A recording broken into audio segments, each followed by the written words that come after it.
I'm so proud to be part of this show. Like, as it was building and more people were kind of, I was told who else was going to be involved. And I thought, are you kidding me? I get to do this show, but with these people, and every experience. I don't get to really work with anyone. Adria is the only person I really got to do something with. And I'm really hopeful I get to cross paths with everyone. I just love what everyone is doing. Everyone's offering is just so strong and pure and coming from a place of, like, I think gratitude. Like, I think everybody feels like, oh my God, we got a good one, guys. Like, this, saying these words is not difficult. Do you know how many TV jobs I've done where I've gone, really?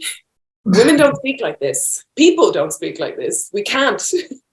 And you don't have to do that on this. You just have to do what, like Genevieve said, breathe. Oh, it's such a gift.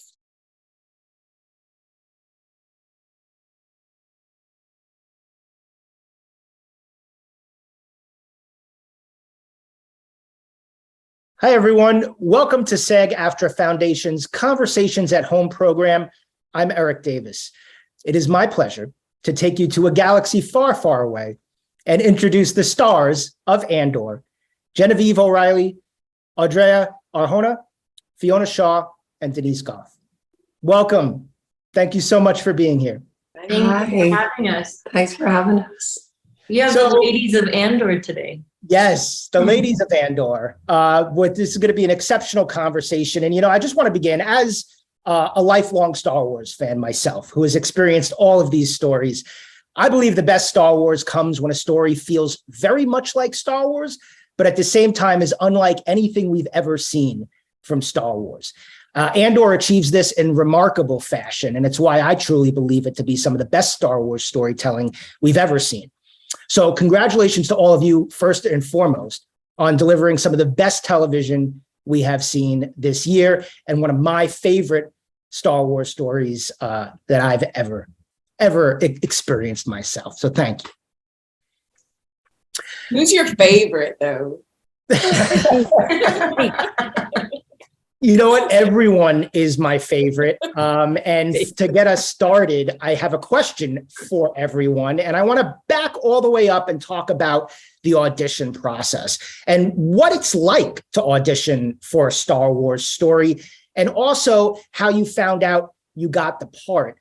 Genevieve, I'll actually start with you because your story may be a bit different, having already played Mon Mothma in prior Star Wars stories, though this was a much more expanded role for the character. Did that in any way change the audition process for you? Well, I'm glad you started with me because mine will be the most boring, because you're right, I have played her before. They rang and had asked and spoke to me about their ideas, and that they were really excited to stretch the character and for us to actually get to spend time with this character and learn about her, not just as a senator within that republic, but also as a woman, and what that feels like. And that felt like a brand new conversation to me.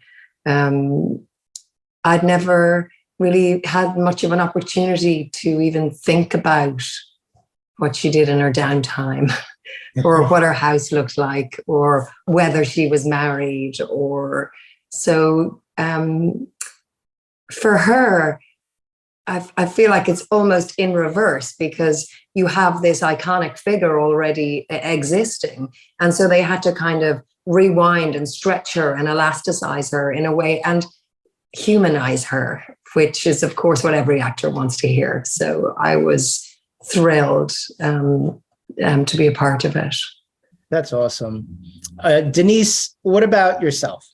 I did a play. Tony saw me in a play years ago, and then I had done another. I had sort of ventured into TV a bit, and I was asked, I was called and told that Star Wars were interested in me, and I couldn't quite get my head around that. I had just done this pilot that hadn't been picked up, and I had thought, oh great, I'm not meant to do anything like that. So I had produced a play that was going to go on, and I was going to start rehearsals, and then I got this phone call, and would I meet Tony Gilroy. So I didn't know who he was. And that's so embarrassing in many ways, but TV and film were not the things that where my knowledge lies, you know? So I went to meet him in a fancy restaurant, and he told me he'd seen my show, and then he talked about this Star Wars thing. And I said, I don't know it, Tony. I don't know anything about Star Wars. And he said, that's great. And then he went to pay the bill or something, and I asked the casting director, why he's talking so much about this thing? Surely I should be telling him what I can do.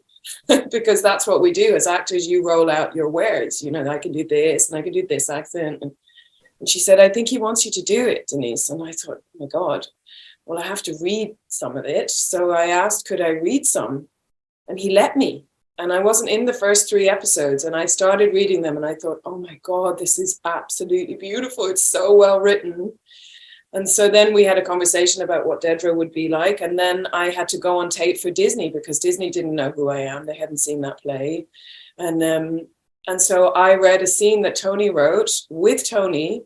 And at the end of it, he said, I was wearing these weird shoes. And he said, okay, you go and enjoy your shoes, your weird shoes. And I'm going to go get you this job. And I thought, that's the nicest thing that can be done. Because once you start reading scripts, or you start attaching something emotional to something, and I thought, even if Disney say absolutely no way, I will love Tony Gilroy forever for doing that, for leaving me in a space of feeling like, wow, that was great. And then the next day I was told that it was all going on, and I thought, God. And I hadn't even read Dedra by that point. I had just had an hour of Tony going, Dedra is this, and that was my beginning. That's amazing. I'll just say, like, for not really being aware too much of Star Wars to now, I think, being an all-time iconic villain in Star Wars, I just want to say congrats to that, because that's just awesome, I think. But what was funny was Kathleen Kennedy said to me, you know, Tony saw that play, and he said, that's Dedra. And I thought, what does that say about me? This woman. And then I just leaned in, you know, as I get older, villains ahoy. I'm thrilled. Fantastic. Let's talk to our women of Ferrix. Audreya, tell us about how you found yourself in this Star Wars universe, and what that audition process was like for you. I think I had, out of all of us, I might have had a little bit more of a traditional audition process. I got sides, just like you do for any audition. And my agent also represents Stellan, so we had no idea that this was going to be Star Wars. But because he reps Stellan, he kind of told me a little secret and was like, by the way, I think this is Tony Gilroy's Star Wars. And I know that Tony had a lot to do with Rogue One, and that's my favorite Star Wars movie. So I got really excited, but also really nervous, because it's always hard as an actor when you really want something, you end up messing it up for yourself because you want it so bad. And even the preparation process, you can sort of feel it when you do a tape. At least it happens to me. The more I want it, the more nervous I get, the less I can kind of get into the character or understand the piece, because I'm so involved myself in it. So I kind of had to compartmentalize, and I was like, all right, get that out of your head. Just pretend that it's not Star Wars. And I put myself on tape, and I think it was within 3 days, I was in Paris for Fashion Week, and I get this phone call, and they're like, and this is the beginning of the pandemic. So everyone's scared. Borders are about to start closing. And I get this phone call saying, Tony Gilroy wants you to go to London and have a chemistry test with Diego. And I was like, oh my God, I don't know what to do. Like, do I get on this, train ride, and everybody's flying back to the United States, going crazy. There's this thing called COVID. What do I do? And I called my mom, and I was like, Mom, I'm not sure what to do. And she kind of just told me, my mom never hangs up the phone on me. It's the one and only time she's ever hung up the phone on me. And I'm like, Mom, should I go? Should I not? She's like, go get yourself that role. Let the force be with you, my daughter. And she hung up the phone on me. So I go, okay, well, then I guess I'm going to London. with a mask. I was like, is this what we're wearing now? I show up to London. I hugged Tony, and Tony was like, we're not supposed to do that, right? I already messed that up. And we go inside the room, and it's the producers, and it's casting director, and it's Tony. And Diego comes in, and I look at him and I tell him in Spanish, I'm not okay. I'm like so nervous right now. And he just told me in Spanish, he's like, relax, you've got this. So it was nice that we had our own little secret language that no one could understand. And we kind of saw eye to eye, and he's like, relax, you're okay. I did the scene once, and Tony excused Diego out of the room. And as actresses, we know that whenever there's silence after, it's typically not a good thing. You always, oh, that was great. Now let's try this, or now let's try that. And mine was pretty silent. And then he excused Diego out, which just made me, I was like, oh, what have I done? And then he made me read another scene. And that it was with Tim, the time that we fight. And I did it. And then again, silence. And he just looks up at me and tells me, well, welcome to Star Wars. And my mind just blew. I could not believe that this man had just kind of changed my life within a second. And also the realization that he doesn't do things the normal way. He does things the old school way. He does things incredibly elegant. He's like, I'm not going to go through the whole process of your agent and this and that and that and that. I'm going to tell you directly, because I know how the pain you're going to feel leaving this studio, having an hour drive back to the city and spending days. Did I do good? Did I do bad? So he just kind of gave me the role in the room. And I really don't think it's a testament to what I did in that room as an actor, but I think it really is a testament to Tony and his eye as a creator. He saw something. He's like, this works. I'm going to tell her right now. And then he introduced me to the whole office. He's like, well, this is your first AD.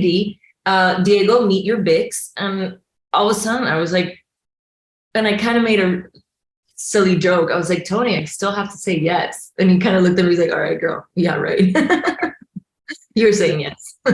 Amazing. That's awesome. And I hope you hugged your mom the next time you saw her after that for giving you that extra boost of that extra, yeah. Because you call your mom. I thought my mom was going to be like, get on a plane right now. There's this whole thing happening. And she was like, COVID, whatever. Just get on the plane, go get that job, and then we can worry about this later. And no one really knew, but yeah, I'm really grateful to her. And now you're Bix. Fiona, but speaking of that, Star Wars is, when you hear Star Wars, it's so big, it's so massive. This is something that's been in all of our lives for decades now. It has such a rich history. And so when you heard Star Wars, what was your experience like coming into this?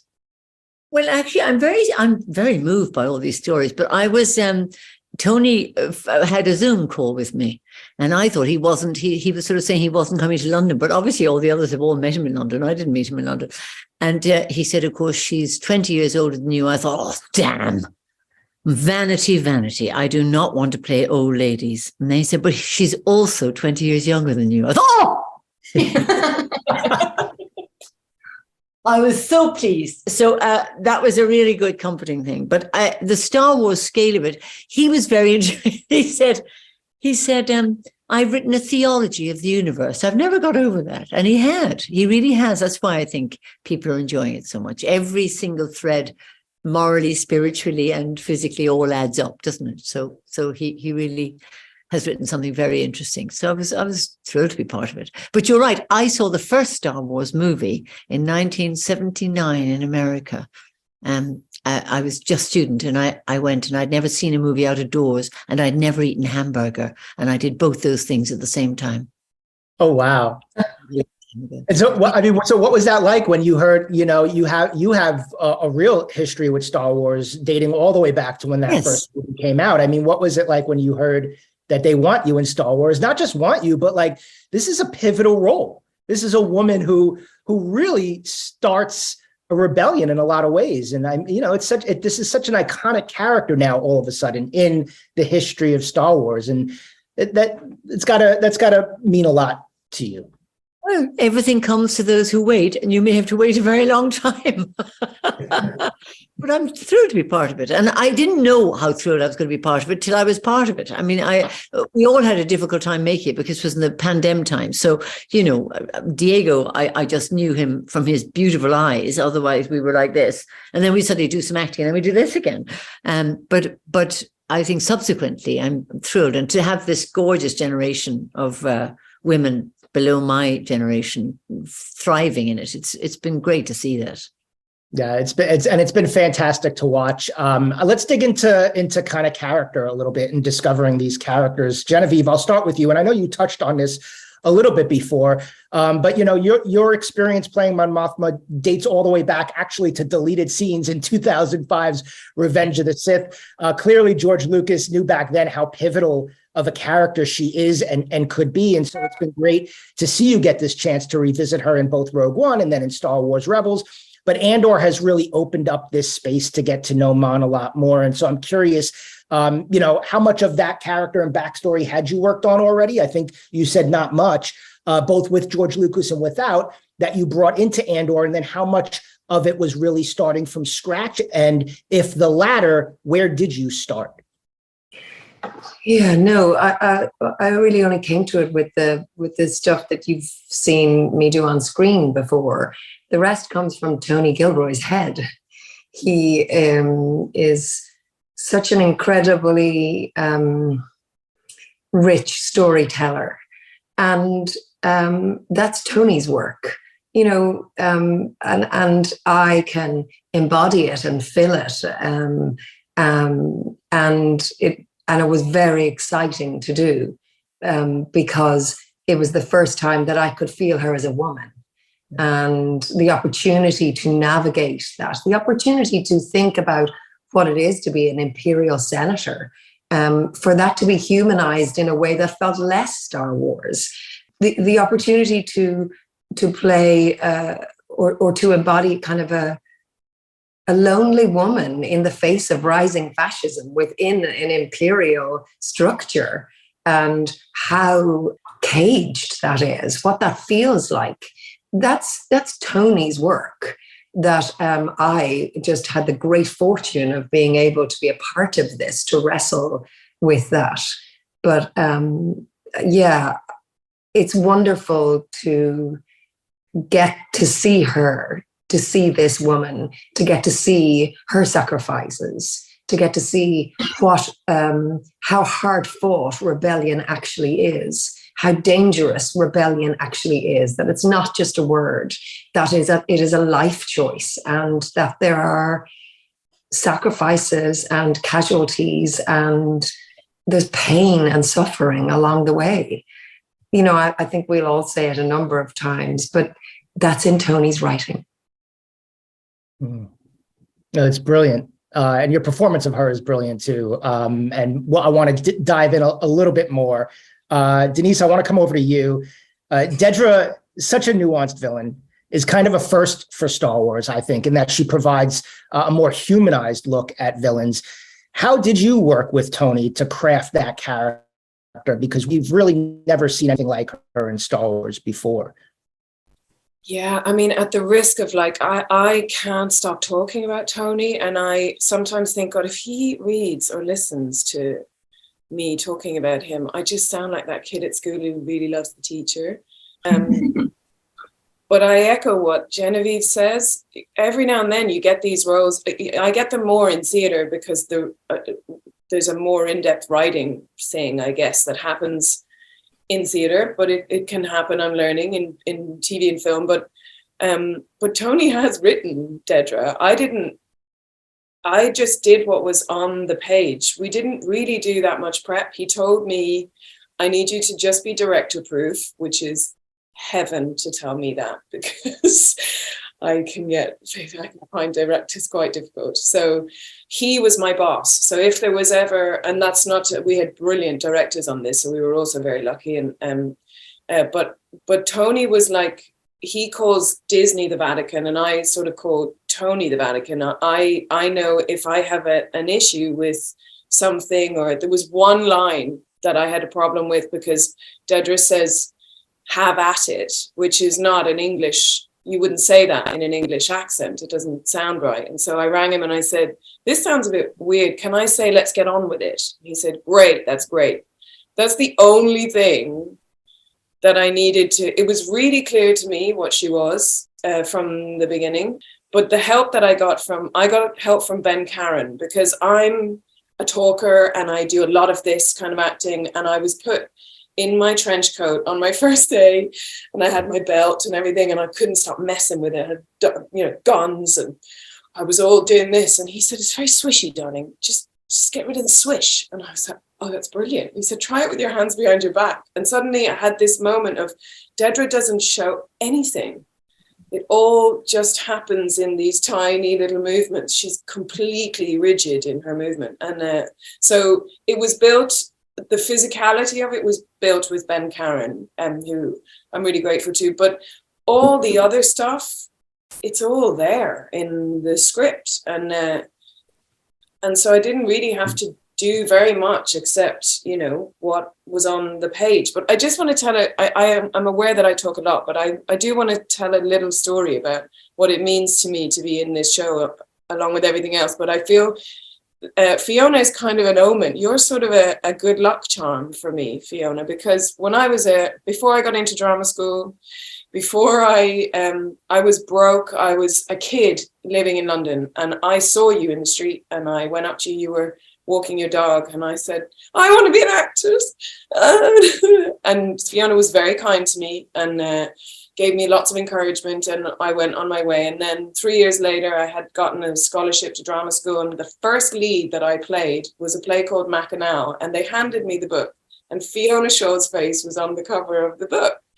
And I thought, oh my God, there she is again. And then on my first day, I've met her various times throughout my career, but on my first day on Star Wars, I walk on and we're in the funeral, and it's when Fiona's doing the speech. So Fiona's voice was like my first day, and I thought, God, there she is again. So there's so much magic in this thing, but the actual doing of the work, the creating of the character, I didn't really find that in any way difficult. It was just a joy. And the more I did, and then they provided me Hirt, the guy who plays Hirt, he's been one of my best friends for 6 years. He didn't even tell me the audition for Star Wars. And then I get an email saying, we know you've worked together. Would it be okay if he's cast as your assistant? And I was like, what? So this job, it's not really a job. There's just so much about it that's just pure joy. And then Dedra shows up and does these weird twitchy faces that I can't even do now. I couldn't twitch my face in the way that Dedra does until like when I'm sitting in front of Adria torturing her. But yeah, she showed up. Dedra would just show up all the time, fully formed, going, get out of my way. And I thought, okay, brilliant. That scene. It was so hard to act in that scene or to even react, because you have this beautiful, amazing, incredible actress in front of you. And there's a part of you a little bit that just goes, how in the world is she doing that? And you're just kind of like looking at her, you're like mesmerized by what she's doing. And then you're like, Adria, get back into it, because you need to give her so much more, so she can only keep growing and growing. It was the whole day of Adria, and I when I saw the scene, I thought, my God, she gave me everything sitting on that chair. But I'm such a show off. I was so ready to do that 5-page monologue, and I was like, okay, great, I'm going to do this, brilliant. And I walked around, because it's so rare you get to be just evil, Oh, yeah. And I did it, and I finished, and I was like literally waiting for the round of applause, because in theater, when everything's really quiet, that means they love it. so I was like, okay, and nobody clapped. And then all day I kept saying to you, I can't believe it. I can't believe you didn't even clap for me. Somebody would come up, the boom operator come up and said, I can't believe you were able to do that over and over. And I was like, well, you didn't give me a round of applause, so it's pointless. I mean, after every take, I was like, wow. Just wow. Such a like full fangirling on your I'm having the best time with Dedra. I was worried about the final scene where she gets rescued. I was like, hang on. We've built this woman and now she's going to be saved. And then me and Ben, Karen and Kyle had this whole great conversation about, yeah, she can be saved, but she doesn't have to be happy about it. So it worked out how like she found the most dangerous piece of equipment in that tiny little room. She's ready to kill him, you know? And then I realized that when I called Tony about it and I was like, I don't want her to be rescued. Like, I feel like we're rescuing her. And he laughed at me. And then when I did the scene, she says, I should thank you. And I thought, oh my God, he's so clever, because she doesn't say thank you. She says, I should thank you. So yeah, she gets to remain a psycho, which is great because she is a psychopath. She is a psycho, but she's great. And there is, I think, an arc with her character that I actually want to ask you about. But first, Audreya, I'm obsessed with Star Wars character names. I think they're always so unique and memorable, and they always tend to kind of promote the essence of an individual.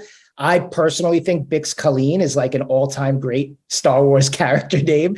And so I'm curious, you know, and I believe you said before you learned the character name right early on when you auditioned, but then how much does a name help you in getting to know who she is, and also talk about how you got to know who Bix was or is? Interesting. I never really think about names. I'm usually the person that is begging for the name to be changed, usually, because sometimes they write it, or I'm like, Maria Lopez, and I'm like, why? Because I'm Puerto Rican and Guatemalan. I'm like, this makes no sense. So I think there's a strength to Bix. There's like character behind the name. It's definitely it was in my entry point into the character at all. I think the fact that, you know, I think culturally Ferrix was a big entry point for me, was the way in, more than the costume, more than the script itself, more than, well, the script had, you know, the cultural dynamics of Ferrix. But I tend to go really closely to costume. I usually find the boots, and then I have one pair of shoes for the majority of movies or shows that I've ever done. I only wear one pair of shoes, and that's not a coincidence. And I did do that in this one, but it wasn't my entry point. I think that the camaraderie that exists in Ferrix, the many lives each and every single character have in Ferrix. You know, Bix might be in her late 20s, but she's lived so many different lives. And I think every person from Ferrix has. It's a part of survival. I think there's, like I said, a camaraderie of people sharing, of everybody sort of being equal, of this sort of survival ticking bomb that they all have. And that was kind of my entry point to Bix. You know, she's the owner of this sow yard, and what does that mean? And what does that mean for a woman in Ferrix who's like her idol? And I believe, you know, Bix's biggest idol is always Marva, and who's her family. And if you're from Ferrix, is who do you trust, and who's that circle? And that was kind of my entry point to her. And then I think, you know, the boots kind of saved me, because it gave this, like I was saying before, I'm a sloucher. I'm like, you know, and Bix is very much kind of uptight, and not uptight, but secure in her body. And the boots really helped me with that. But I think, like Denise said, I think Tony gives you such a beautiful sort of playing field that it makes your job just so much easier. You have all the questions, right? Because you're not in his head, and you can't visualize the stuff like he does until you get on the set and you're like, oh, this is what Ferrix is, or this is what it looks like. But he gives you such a wide range of a playing field that all you got to do is kind of have fun in it, and kind of find your little path. And I think being from Ferrix was the most important thing for me, and followed through the entire season, because it was the destruction of all she's ever known. And that's heartbreaking. And what does that do to her, realizing that, if she wouldn't have helped Cassian wouldn't be in that position. If Cassian wouldn't have killed that, that officer, then she wouldn't be in this position. And again, that's from being from Ferrix. You're forever entangled with one another.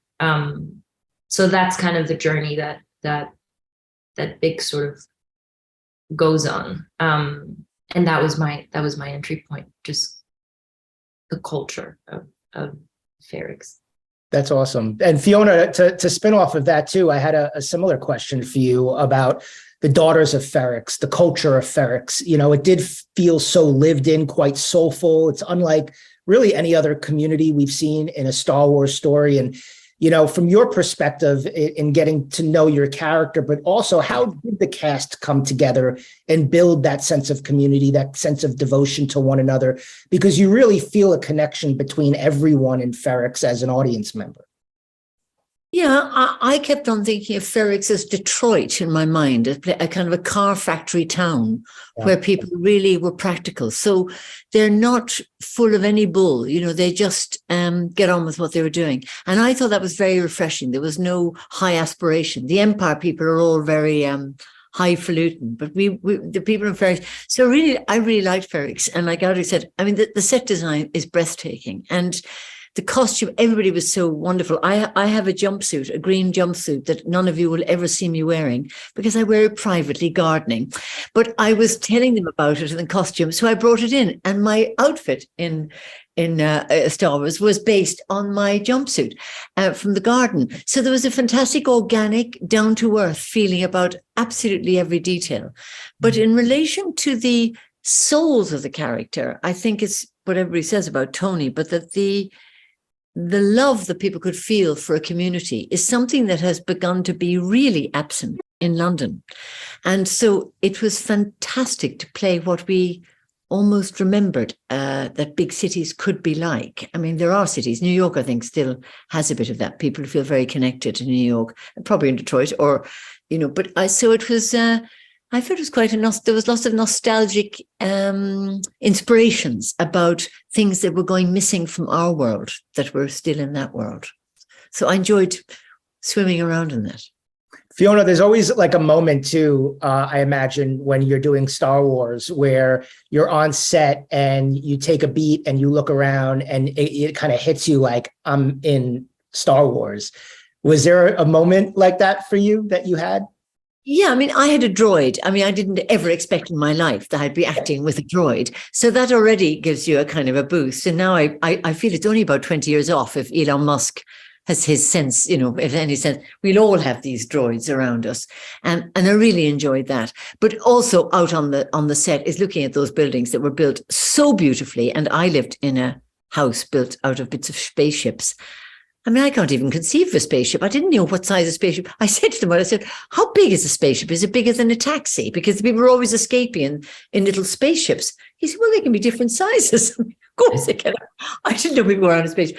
But so, and seeing the detail of the use of screws, and it's a very beautiful aesthetic. I mean, the set design people have made art. It's really elevated. It's not all, people doing this with funny guns and wearing armor. It really was about Byzantine detail. It was fabulous. And that was very inspiring. And also seeing people in the street. I loved looking out on the street in Ferrix and seeing so many people up and down.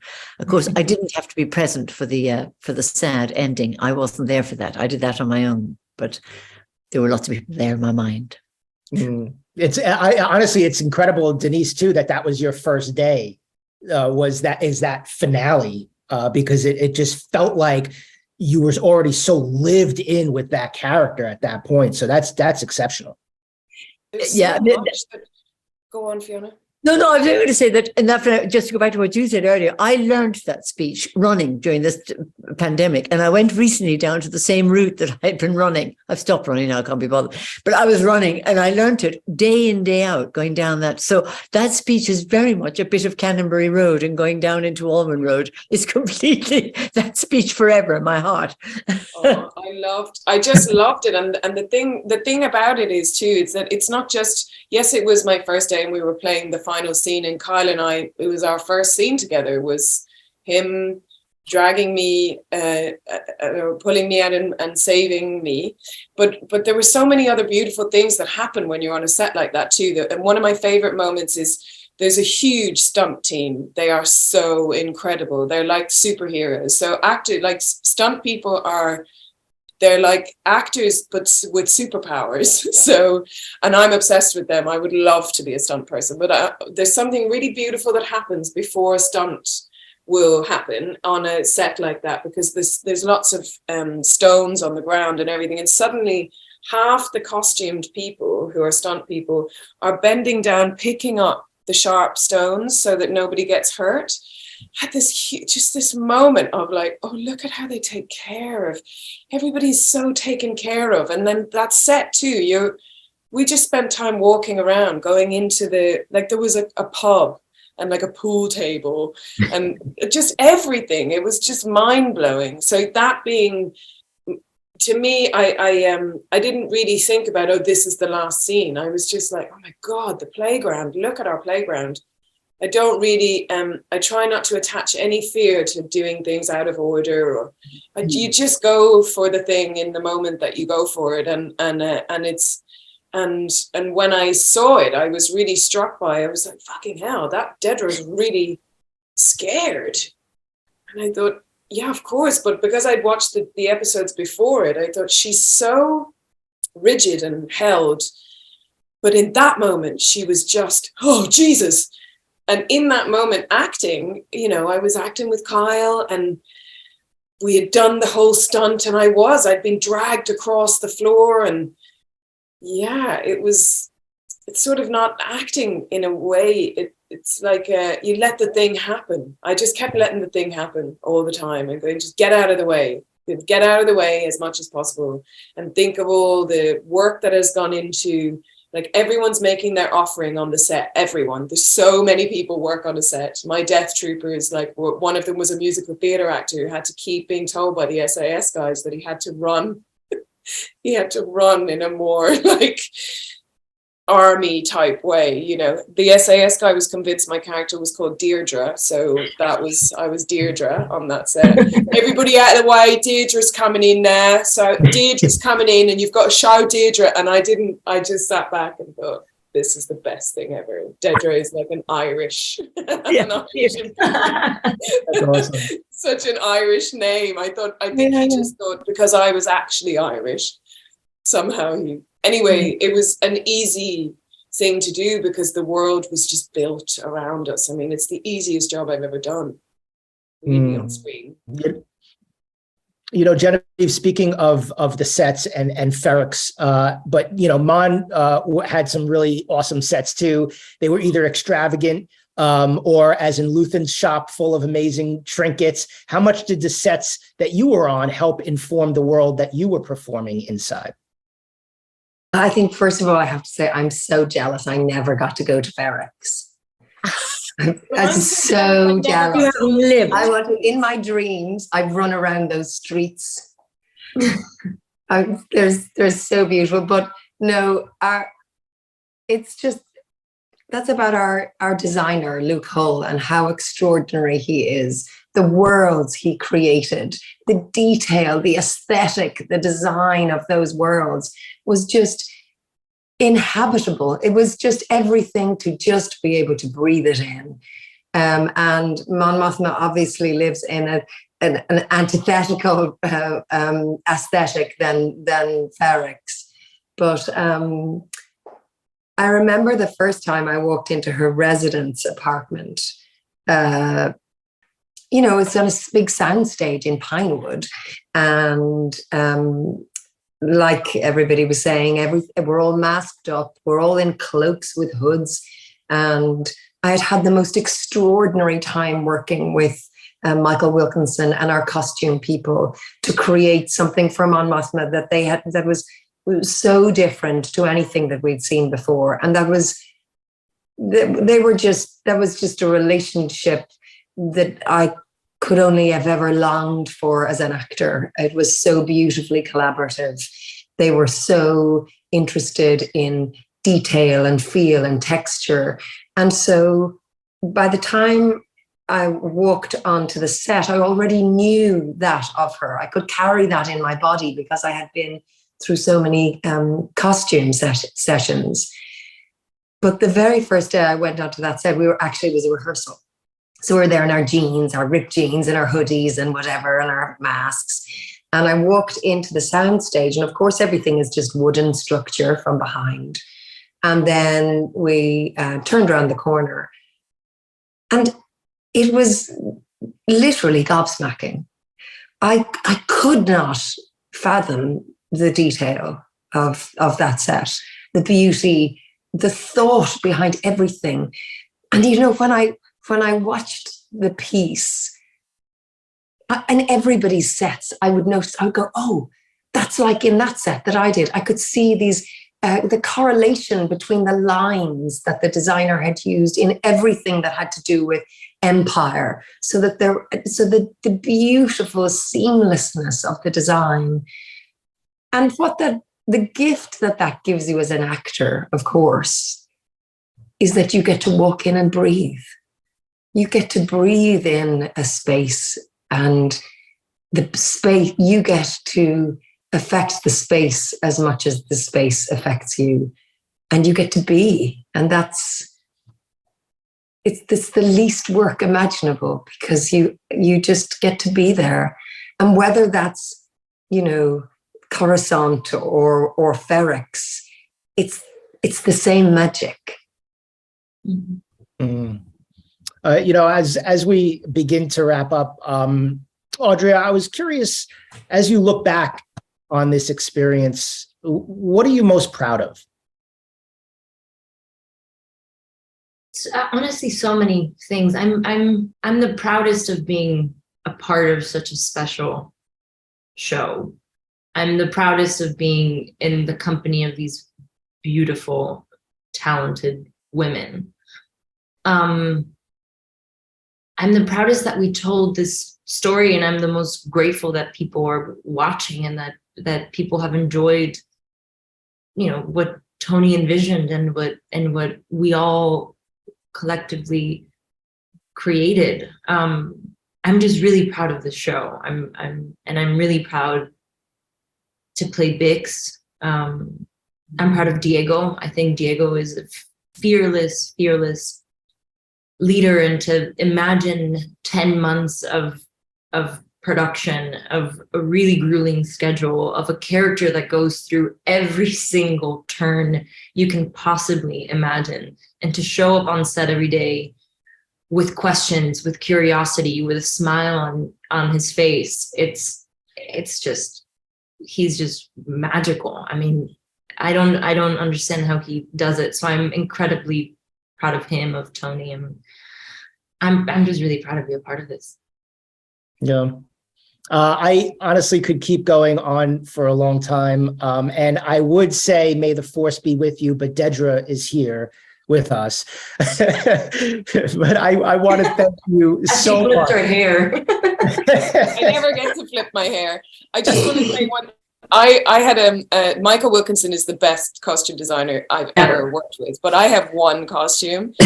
So I was like, when I first put on the uniform, and I was like, okay, it's great. And he said, I said, it's a little, and he went, don't worry, darling, we're gonna tailor it. So he tailored Dedra's costume. So my boots were nipped in. There was a tiny little bit of a heel. Everything's a little tighter. He put a blouse underneath. And then in the second season, I had a costume fitting recently, and I put on something, because I'm maybe it's a spoiler, but I get to wear something else this season, and but I put on a costume, and I looked at it and I said, this is Mon Mothma, isn't it? And he said, yeah. I said, I can't wear it, can I? It's like every character. And then there was another costume that I looked at and I was like, that's too big for me, isn't it? I'm not allowed to have that either. It's like he's created, each person is given what only will be for them. It's so extraordinary. I've never seen that before. It was so obvious. Like I put it on and it was just, I thought that's Genevieve's going to waft through into that looking glorious. Bix is going to power her way through somewhere. I mean, I just want to say with the same as I'm so proud to be part of this show. Like as it was building and more people were I was told who else was going to be involved. And I thought, are you kidding me? I get to do this show, but with these people and every experience. I don't get to really work with anyone. Audrey is the only person I really got to do something with. And I'm really hopeful I get to cross paths with everyone. I just love what everyone is doing. Everyone's offering is just so strong and pure and coming from a place of like, I think gratitude. Like, I think everybody feels like, oh my God, we got a good one, guys. Like this, saying these words is not difficult. Do you know how many TV jobs I've done where I've gone, really? Women don't speak like this. People don't speak like this. We can't. And you don't have to do that on this. You just have to do what, like Genevieve said, breathe. That's such a gift. I'm so happy to be in this show. Well, I mean, it's been amazing listening to these stories and learning just how much fate also sort of played a role in everyone coming together to this. And I will say, Denise, you did do extraordinary work here. Everybody did extraordinary work here. I grew up with Star Wars and I loved every second of watching this series. And I just think you just all did phenomenal work, and congratulations on all of that. And thank you so much for being here today. One more time, the stars of Andor, Genevieve O'Reilly, Adria Arjona, Fiona Shaw, and Denise Gough. My name is Erik Davis. On behalf of the SAG-AFTRA Foundation, I want to thank you for sharing your experiences, process, and craft with your fellow performers. Thank you so much. Thank you. Thank you. And good luck on season 2.